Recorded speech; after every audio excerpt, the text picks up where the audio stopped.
The fastest way to destroy the man you are today is not through a violent revolution. It is a silent assassination, a change so microscopic your brain fails to recognize it as a declaration of war. This is an ancient military strategy repurposed for the battlefield of the mind. It is called Kaizen. But this is not the corporate philosophy you have heard of. This is the 1% destruction protocol. This video will not scream commands at you. It will whisper a single lethal instruction. If you are expecting a sudden explosion of motivation, you will be disappointed. This is how you plant a time bomb at the very foundation of your weakness, an infiltration so subtle that your old self does not even sound the alarm. If you are ready to begin this silent war, subscribe to this channel. Your indoctrination begins now. Meet Kaito, a genius game developer in Kyoto. In the digital realm, he is a god. He builds sprawling, perfect worlds from nothing but logic and code. His creations are elegant, efficient, and unflinchingly precise. But in the physical world, his own life is a mess of buggy code. He is an architect of flawless systems who cannot debug his own simplest routines. His apartment is a monument to chaos, fueled by junk food and cheap energy drinks. His sleep schedule is a corrupted file, and in a forgotten folder on his hard drive lies his passion project, a brilliant, ambitious game abandoned for years. He lives in an infinite loop. Morning, a solemn vow to change, to finally work on his own project, to fix the broken code of his life. Evening, a complete system crash. He can spend 10 hours meticulously debugging 1,000 lines of code for his employer, hunting down a single misplaced semicolon.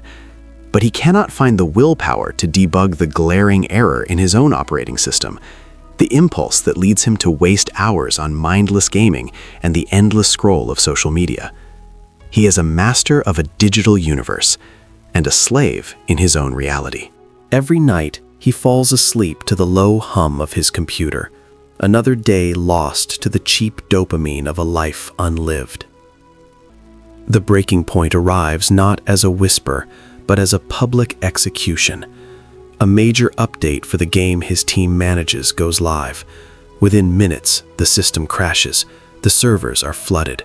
The forums explode with rage. Kaito stares at the screen, a cold sickness churning in his gut. He doesn't need to look for the error. He knows exactly where it is. A single, lazy line of code he had flagged weeks ago. A shortcut he took. A problem he told himself he would fix later. As he scrolls through the thousands of furious comments from players around the world, he doesn't see them attacking a company. He sees them attacking him, his laziness, his procrastination, his failure. The buggy code, highlighted in red on his monitor, is no longer just a technical problem. It is a perfect, humiliating mirror reflecting the man he has become.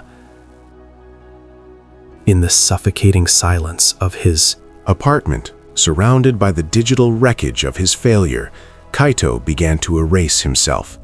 Not with a grand gesture, but with the quiet fury of a man who can no longer stand his own reflection. He threw out the junk food, the monuments to his lack of discipline. He unplugged the consoles that had stolen thousands of his hours. In the back of a closet, buried under years of neglect, he found a simple, unadorned box.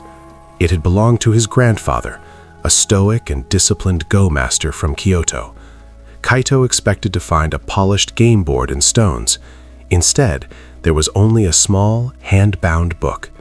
The title, written in stark calligraphy, read, "The Art of the Invisible Move." He opened it. The pages were thin, the ink faded. The first page did not offer comfort. It offered a cold, brutal lesson in strategy. A massive frontal assault will always be met with a massive defense. The mind will brace for impact. But a move so small it is deemed harmless, a move that registers as insignificant, will never be blocked. True victory does not come from the single, killing blow. It comes from the accumulation of 100 moves the enemy ignored completely. Kaito read the words again. It was a perfect diagnosis of his entire life. Every failed attempt to change had been a grand telegraphed assault on his bad habits, an assault his own mind had easily defended against. The book then named the strategy Kaizen, but it was not the gentle philosophy of corporate improvement. This was Kaizen as a weapon of war, the art of undetectable infiltration. The protocol demanded an action so ridiculously small, so laughably insignificant, that it flew below the radar of the brain's natural resistance. It was not a method of improvement. It was a protocol for a silent invasion. You do not storm the castle walls of your weakness. You find a crack, a flaw in the foundation so small that no one is guarding it, and you begin to slip through, one single grain of sand at a time, until you are inside the command center and the war is over before the enemy even knew it had begun. Share this video with one man who is fighting his war with brute force when what he needs is a blade. Your past failures were not a result of a weak will. They were the result of a flawed strategy. You declared open war on your own brain, and your brain is a master of defense. Every time you make a grand, sudden decision to change, you trigger a primal security system hardwired into your biology, the amygdala. This is your brain's ancient alarm, built to detect threats to your survival. It does not distinguish between the threat of a predator and the threat of a drastic, uncomfortable change in routine. To the amygdala, radical change represents danger, a massive expenditure of energy for an uncertain outcome. It responds by flooding your system with resistance, anxiety, and the overwhelming urge to retreat to what is known and safe. This is not you being lazy. This is your body's threat response in full activation. The Kaizen protocol is not a battle, it is an infiltration. An action as small as writing a single line of code is not registered as a threat. A study from Stanford University on habit formation confirms that these microscopic changes fly completely under the amygdala's radar. There is no alarm, no fear response, no flood of resistance. The action is so insignificant that the security system ignores it entirely. But the protocol is also designed to bypass a second layer of defense, the prefrontal cortex.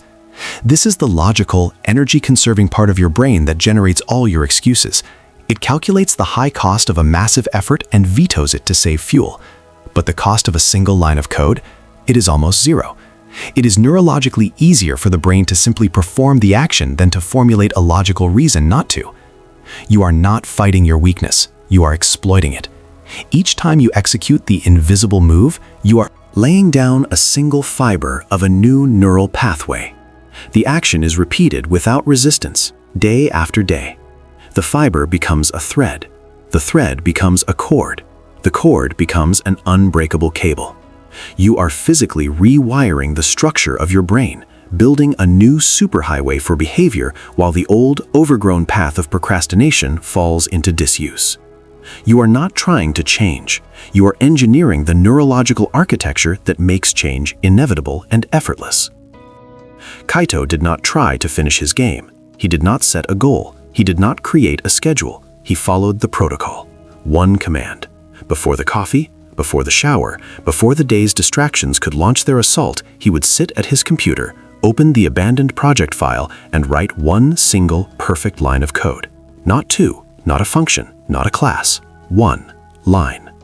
The first morning, the action felt absurd. It was like trying to empty the ocean with a teaspoon. His mind, the master of excuses, screamed in protest. This is pointless. This will accomplish nothing. You are a fool. He ignored it. He wrote the line. He closed the file. The entire process took less than 60 seconds. The next 2 weeks were a grueling war against his own impatience. It was a unique form of torture. His brain, addicted to the rush of significant accomplishment and the instant gratification of his usual distractions, was being starved. The sheer, crushing insignificance of the daily act was a constant torment. There was no dopamine hit, no feeling of progress, no satisfaction. This is the great filter of the Kaizen protocol. It is not a battle of strength, but a battle of nerve. It is designed to break the part of you that believes change must be dramatic. Most men fail here because they mistake the absence of immediate reward for the absence of progress. They do not understand that the true work is the rewiring, and that happens in the silence, in the microscopic, uncelebrated repetitions. Then, on the 17th day, something shifted. The internal voice of ridicule grew quieter. The act of opening the file was no longer a conscious decision, it was a reflex. His fingers moved before his logical mind had a chance to mount a defense. The 60-second ritual was becoming ingrained, a new piece of the morning's source code. The resistance was not defeated, it was being rendered obsolete. The neural pathway was stabilizing. The microscopic action, repeated without fail, was becoming an anchor, a single point of order in the chaos of his life. He was not building a game, he was building a new machine inside his own mind. The system was integrating. The one line of code became two. Two became a function. The 60-second ritual bled into a 10-minute session of deep, effortless focus. He was not forcing it, he was allowing it to happen. The new neural highway was open, and the traffic was beginning to flow. And then the storm hit. Not a metaphorical storm, but a literal one. A typhoon descended upon Kyoto, a furious assault of wind and rain that plunged the entire city into darkness. The power grid failed. His apartment was silent, the hum of his electronics replaced by the howling of the wind. His machine, his gateway to the protocol, was a dead piece of plastic and silicon. The old voice, the demon of logic and comfort, returned with the storm. It was no longer a whisper, it was a calm, rational, and devastatingly persuasive argument. You cannot work. It is impossible. There is no power. This is not your fault. This is an act of God. It is a sign. You are meant to rest. No one could blame you for breaking the chain today. It is the perfect excuse. And it was perfect. It was logical. It was undeniable. It was the most dangerous and seductive lie he had ever faced. The excuse was a fortress, and his discipline was standing at the gates, unarmed. Kaito sat in the darkness, the storm raging outside and inside. He remembered the words from his grandfather's book. A move so small it is deemed harmless will never be blocked. He could not write the code, but the protocol was not about the code. It was about the unbroken chain of action. He found a pen and a small notebook. By the faint, dying light of his smartphone, he opened to a clean page. He thought for a moment, visualizing the structure of his project, and then he physically wrote out, by hand, the single line of code he had intended to write that morning. It was a useless gesture in a practical sense, but as an act of war, it was a nuclear strike. He had proven that the protocol was not dependent on circumstance, it was dependent only on his will. He had chosen duty over disaster. If you have ever surrendered to the perfect excuse, hit the like button. Acknowledge the fortress you must learn to infiltrate. 6 months later, the storm was a distant memory, but the choice Kaito made in the darkness had permanently altered his internal landscape. The single line of code, written by hand, had solidified the protocol into an unbreakable law. The daily ritual was no longer a ritual, it was a function of his being. The 10 minutes of focus became 30. 30 became an hour of deep, uninterrupted flow. The abandoned project, the ghost that had haunted him for years, was not just finished, it was polished, elegant, and powerful.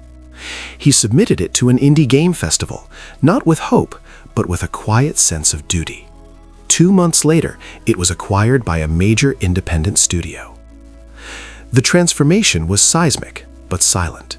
His old colleagues, the ones who knew him as the brilliant but erratic programmer, no longer recognized the man he had become. The frantic, unfocused energy was gone, replaced by a cold, calm, and terrifying consistency. They saw the result, the completed game, the sudden success, but they could not comprehend the process. They looked for a secret, a hack, a sudden burst of motivation. They could not understand that Kaito's success wasn't the result of a massive effort. It was the inevitable outcome of hundreds of microscopic, invisible moves that they had never seen. His victory was silent, undetectable, and absolute. One evening, a younger programmer from his old team met him for a drink. "How did you do it, Kaito?" he asked, his voice a mixture of awe and confusion. It's like you became a different person overnight. Kaito took a slow sip of his water. I didn't change overnight, he replied, his voice even and calm. I changed one line of code at a time. I stopped trying to do the work. I just became the person who writes the code. The game wasn't the goal. Building the man who could finish the game was the goal. The young programmer stared, waiting for the real secret. He did not understand. Kaito was no longer a man who tried to code. He was a coder. He had not destroyed his bad habits. He had simply built a new identity so powerful that the old ones starved to death from neglect. Your weakness is a fortress. You have tried to storm its walls with motivation and failed every time. Your enemy, your own mind, knows your tactics. It is time to stop the frontal assault. It is time to learn the art of infiltration. Kaito did not defeat his procrastination. He made it irrelevant. Now, you will learn to do the same. This is your protocol for the silent assassination of the man you no longer wish to be. First, identify the target. Do not try to change your entire life. Choose one habit, one area of failure that you wish to obliterate. This is your point of infiltration. Be specific, be ruthless. Naming the enemy is the first step to its destruction. Second, design the invisible move. Create one single microscopic action that is so small, so laughably easy that your brain cannot logically mount a defense against it. You don't want to go to the gym? Your protocol is to put your gym shoes by the door. You don't want to read? Your protocol is to open a book to the first page. Action must be so simple that it is impossible to fail. Third, execute without emotion. Your job is not to feel motivated. Your job is not to see progress. Your job is to execute the microscopic action every single day. Let the cumulative effect do the brutal work. The protocol is your master. You are the machine that executes it. Let the neural pathway build itself while your mind is distracted. Now, it is time for your first move. Go to the comments section. This is not a request. This is a command. Write one word, Kaizen. Do not announce your grand plans. Do not declare a war you are not ready to fight. Simply make your first invisible move. This is your public, yet silent, commitment to begin the infiltration. Forge your honor. Build your habit. Become the blade.